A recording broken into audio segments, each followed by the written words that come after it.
एखादं मूल 4 किंवा 5 वर्षाचं झालं आहे, पण अजूनही स्पष्ट बोलत नाही. स्वतःचे कपडे घालायला मदत लागते.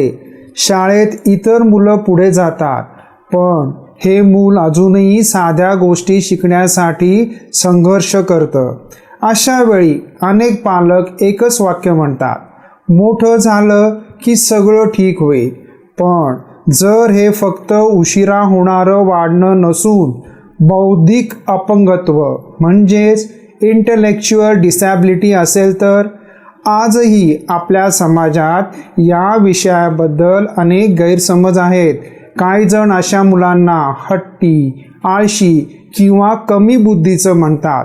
काही जण चमत्कारिक उपचारांच्या शोधात वर्षानुवर्षे वेळ आणि पैसा खर्च करतात आणि अनेक पालक योग्य माहितीच्या अभावामुळे स्वतःलाच दोष देत राहतात. पण सत्य काय आहे?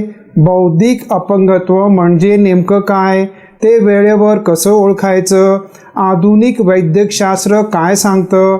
आणि होमिओपॅथीची भूमिका नेमकी कुठपर्यंत आहे? आजच्या या व्हिडिओमध्ये आपण या सर्व प्रश्नांची वैज्ञानिक, संतुलित आणि सोप्या भाषेत उत्तर जाणून घेणार आहोत. म्हणून हा व्हिडिओ शेवटपर्यंत नक्की पहा, कारण कदाचित आजची ही माहिती एखाद्या मुलाचं भविष्य बदलणार नाही, पण त्या मुलाला समजून घेण्याचा तुमचा दृष्टिकोन नक्कीच बदलू शकते. नमस्कार मित्रांनो, मी डॉक्टर केदार लोंगाणी आणि लोंगाणी क्लिनिक्समध्ये तुमचं मनपूर्वक स्वागत करतो. आरोग्यविषयक अनेक विषयावर आपण बोलतो, पण काही विषय असे असतात ज्यांच्याबद्दल माहितीपेक्षा गैरसमज जास्त असतात. बौद्धिक अपंगत्व म्हणजेच इंटेलेक्च्युअल डिसॅबिलिटी हा त्यापैकीच एक महत्त्वाचा विषय आहे. अनेक पालकांना आपल्या मुलाचा विकास इतर मुलांपेक्षा थोडा वेगळा दिसू लागतो. मूल उशिरा बोलतं, शिकायला वेळ घेतं, दैनंदिन कामामध्ये मदत लागते किंवा शाळेत अपेक्षित प्रगती होत नाही. अशा वेळी मनात असंख्य प्रश्न निर्माण होतात. ते नेहमीच गंभीर असतं का? याचं कारण काय असू शकतं? पुढे काय करायचं? आणि उपचारांमधून काय अपेक्षा ठेवावी? या सर्व प्रश्नांची उत्तरं समजून घेण्यासाठी आजचा हा व्हिडिओ तयार केला आहे. या व्हिडिओमध्ये आपण बौद्धिक अपंगत्व म्हणजे नेमकं काय, त्याची कारणं, सुरुवातीची लक्षणं, आधुनिक निदानाची पद्धत, पुनर्वसनाचं महत्त्व आणि होमिओपॅथीची भूमिका याविषयी सविस्तर चर्चा करू. एक गोष्ट मी सुरुवातीला स्पष्ट सांगू इच्छितो. या व्हिडिओचा उद्देश कोणत्याही उपचार पद्धतीबद्दल अवास्तव आश्वासने देणे नाही. माझा उद्देश आहे वैज्ञानिक, संतुलित आणि विश्वासार्ह माहिती तुमच्यापर्यंत पोहोचवणे, जेणेकरून पालक, विद्यार्थी, डॉक्टर आणि सर्वसामान्य प्रेक्षक या विषयाकडे अधिक समजुतीने पाहू शकतील. चला तर मग सर्वप्रथम समजून घेऊया बौद्धिक अपंगत्व म्हणजे नेमकं काय आणि ते फक्त कमी बुद्धिमत्ता यापेक्षा कसं वेगळं आहे. अनेक लोकांना वाटतं की ज्याचा अभ्यास कमकुवत आहे किंवा परीक्षेत कमी गुण मिळतात त्याला बौद्धिक अपंगत्व असतं, पण हे पूर्णपणे चुकीचं आहे. बौद्धिक अपंगत्व म्हणजे केवळ कमी बुद्धिमत्ता नव्हे. ही अशी अवस्था आहे ज्यामध्ये व्यक्तीची शिकण्याची क्षमता, विचार करण्याची पद्धत, तर्कशक्ती, निर्णय घेण्याची क्षमता आणि दैनंदिन जीवनात स्वतंत्रपणे वावरण्याची कौशल्ये अपेक्षापेक्षा कमी विकसित झालेली असतात. उदाहरणार्थ, दात घासणे, आंघोळ करणे, कपडे घालणे, वेळ समजून घेणे, पैसे वापरणे, रस्ता सुरक्षितपणे ओलांडणे, इतरांशी योग्य संवाद साधणे, मित्र बनवणे किंवा स्वतःची जबाबदारी घेणे या साध्या वाटणाऱ्या गोष्टी देखील अशा व्यक्तींसाठी आव्हानात्मक असू शकतात. म्हणूनच आजच्या काळात IQ म्हणजे बुद्धिमत्ता मोजणं पुरेसं मानलं जात नाही.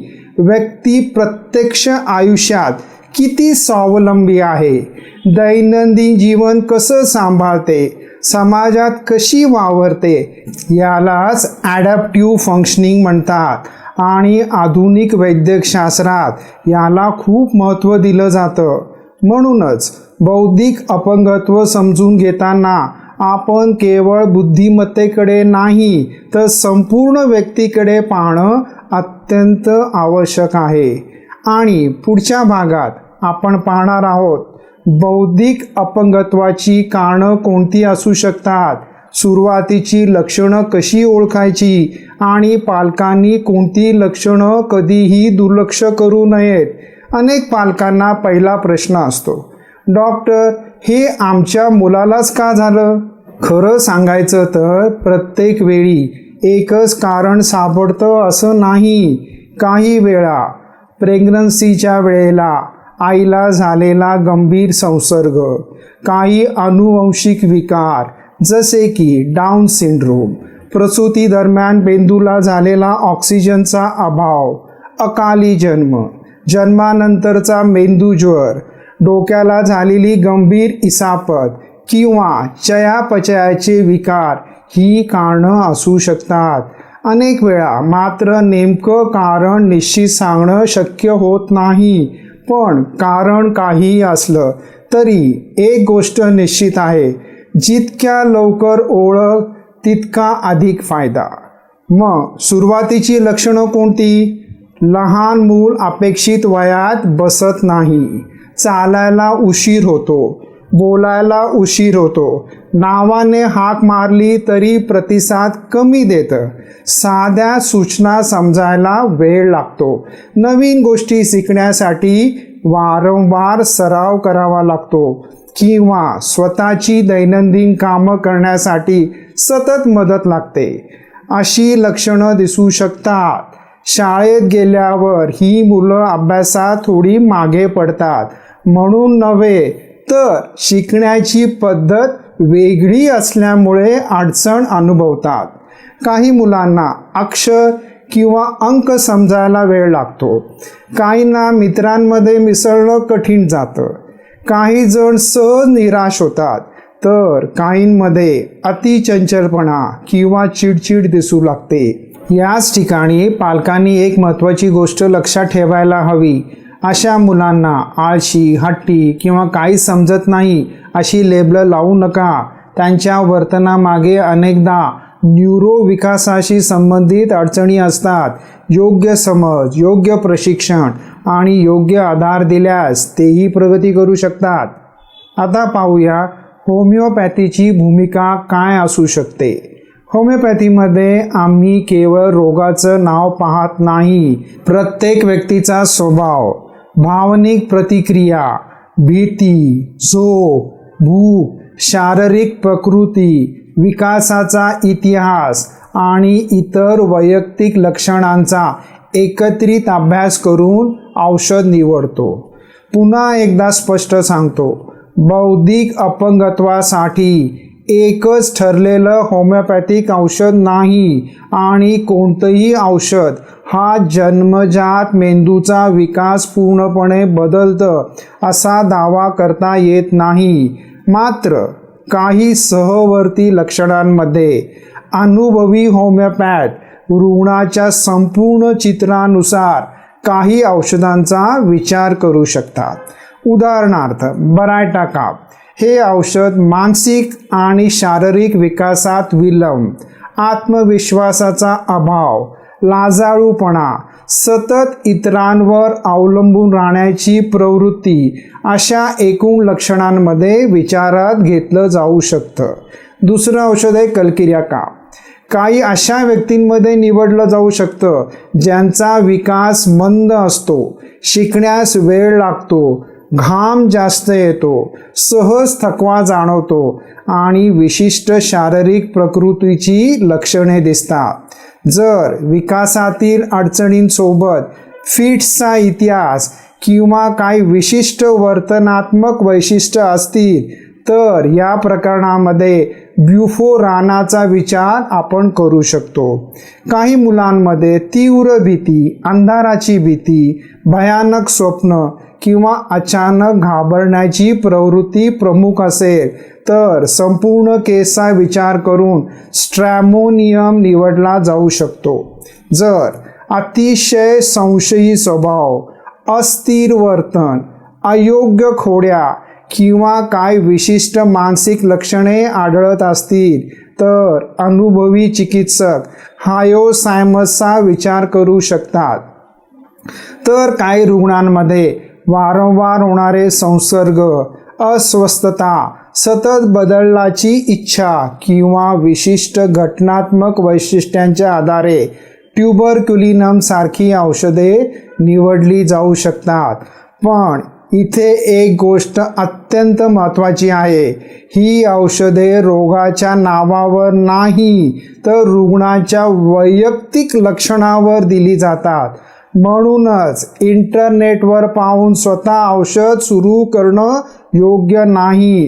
प्रत्येक रुग्णाची केस वेगळी असते आणि औषधाची निवडही वेगळी असते.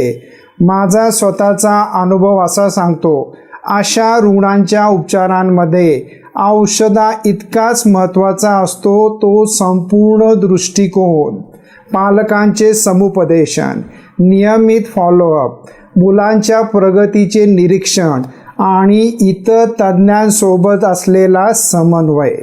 म्हणून बौद्धिक अपंगत्वाकडे आपण केवळ औषध द्या आणि बरे करा या दृष्टीने पाहू नये. हा दीर्घकालीन, संयम आणि सातत्य मागणारा प्रवास आहे आणि त्यात संपूर्ण कुटुंबाची भूमिका अत्यंत महत्त्वाची असते. आता पुढील आणि शेवटच्या भागात आपण पाहणार आहोत पालकांनी नेमकं काय करावं. स्पीच थेरपी, ऑक्युपेशनल थेरपी, विशेष शिक्षण आणि होमिओपॅथी याचा एकत्रित उपयोग कसा होऊ शकतो आणि शेवटी प्रत्येक पालकाच्या मनाला स्पर्श करणारा एक महत्त्वाचा संदेश. आता उपचाराविषयी बोलूया. बौद्धिक अपंगत्वाच्या व्यवस्थापनामध्ये एकाच औषधांवर अवलंबून राहणं योग्य नाही. सर्वोत्तम परिणाम तेव्हाच मिळतात जेव्हा अनेक तज्ज्ञ एकत्र काम करतात. स्पीच थेरपिस्ट मुलाची भाषा आणि संवाद कौशल्य विकसित करतात. ऑक्युपेशनल थेरपिस्ट दैनंदिन जीवनातील कौशल्य सुधारण्यासाठी मदत करतात. विशेष शिक्षक मुलाच्या क्षमतेनुसार शिक्षण देतात.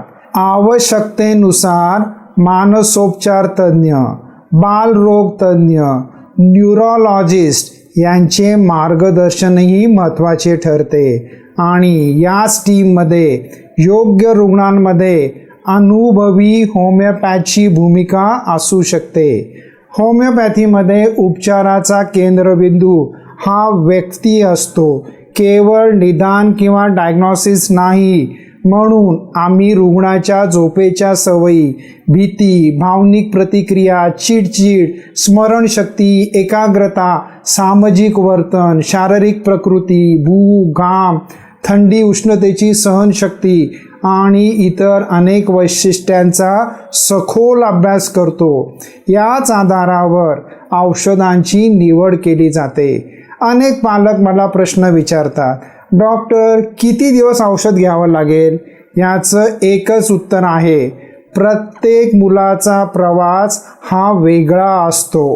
होमिओपॅथीमध्ये कोणताही ठरलेला एकसारखा कालावधी नसतो. रुग्णाची प्रगती, त्याची लक्षणं, त्याचं वय, इतर उपचारांचा प्रतिसाद यानुसार उपचार पद्धती बदलत जाते. म्हणून संयम ठेवणं अत्यंत आवश्यक आहे. आणि एक महत्त्वाची गोष्ट, आजच्या सोशल मीडियाच्या काळात अनेक व्हिडिओ किंवा जाहिरातीमध्ये 100% इलाज, पूर्ण बरे व्हाल, 1 महिन्यात फरक अशा मोठमोठ्या घोषणा केल्या जातात. पालकांनी अशा दाव्यापासून सावध राहायला हवं, कारण प्रत्येक मूल वेगळं असतं. कोणताही जबाबदार डॉक्टर प्रत्येक रुग्णासाठी एकसारख्या परिणामाची हमी देऊ शकत नाही. वैद्यकीय उपचारांचा उद्देश नेहमी वास्तववादी असावा. रुग्णाची कार्यक्षमता, सहभाग आणि जीवनाचा दर्जा शक्य तितका सुधारण्याचा. आता शेवटी मी तुम्हाला एक छोटीशी गोष्ट सांगतो. एका शिक्षकाला विचारलं गेलं, तुमच्या वर्गातलं सर्वात हुशार मूल कोणतं? शिक्षक हसले आणि म्हणाले, जो इतरांपेक्षा वेगळा आहे त्याला मी सर्वात जास्त शिकवतो, कारण त्याला माझी सर्वात जास्त गरज असते. मित्रांनो, आजच्या या संपूर्ण चर्चेतून आपण एक महत्त्वाची गोष्ट शिकलो. बौद्धिक अपंगत्व म्हणजे व्यक्तीची ओळख नाही, ती त्याच्या आयुष्याचा फक्त एक भाग आहे. या मुलांमध्येही स्वप्न असतात, भावना असतात, काहीतरी शिकण्याची आणि आयुष्यात पुढे जाण्याची क्षमता असते. फक्त त्याचा शिकण्याचा वेग हा वेगळा असतो. त्यांना अधिक वेळ लागतो, अधिक संयम लागतो आणि सर्वात महत्त्वाचं म्हणजे अधिक प्रेम, अधिक समजून घेणं आणि योग्य मार्गदर्शन लागतं.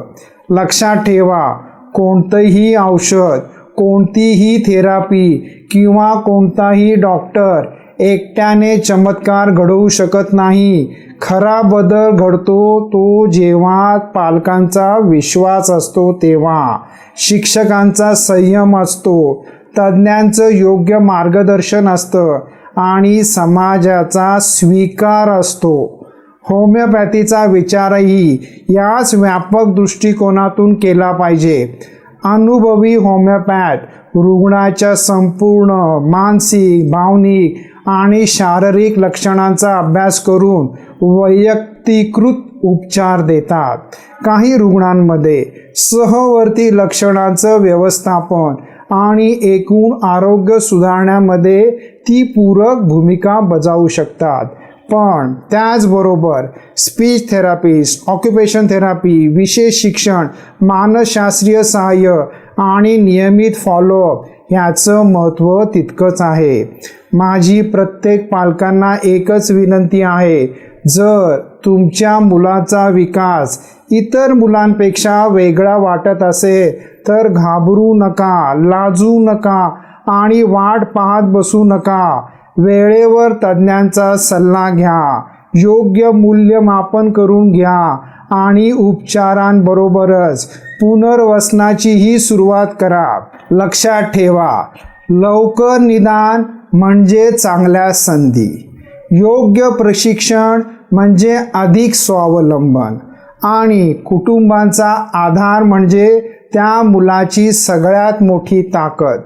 शेवटी मी एवढंच म्हणेन, प्रत्येक मूल सारखं नसतं, पण प्रत्येक मूल हे महत्त्वाचं असतं. आपण त्याच्या मर्यादा मोजण्यात वेळ घालवू नका, त्याच्या क्षमतांना संधी द्या. कदाचित तुमचं एक प्रेमळ स्मित, एक प्रोत्साहनाचं वाक्य आणि एक अतिरिक्त तास किंवा योग्य वेळी घेतलेला योग्य निर्णय एखाद्या मुलाचं संपूर्ण आयुष्य बदलू शकतो. जर आजचा हा व्हिडिओ तुम्हाला उपयुक्त वाटला असेल तो नक्की शेअर करा. कदाचित तुमच्या एका शेअरमुळे एखाद्या पालकाला योग्य माहिती वेळेवर मिळेल. अशाच वैज्ञानिक, समतोल आणि विश्वासार्ह आरोग्यविषयक माहितीसाठी लोंघाणी क्लिनिक चॅनलला सबस्क्राईब करा, व्हिडिओला लाईक करा आणि तुमचे प्रश्न किंवा अनुभव कमेंटमध्ये नक्की लिहा. मी डॉक्टर केदार लोंघाणी. पुन्हा भेटूया एका नव्या ज्ञानवर्धक आणि प्रेरणादायी विषयासह. धन्यवाद.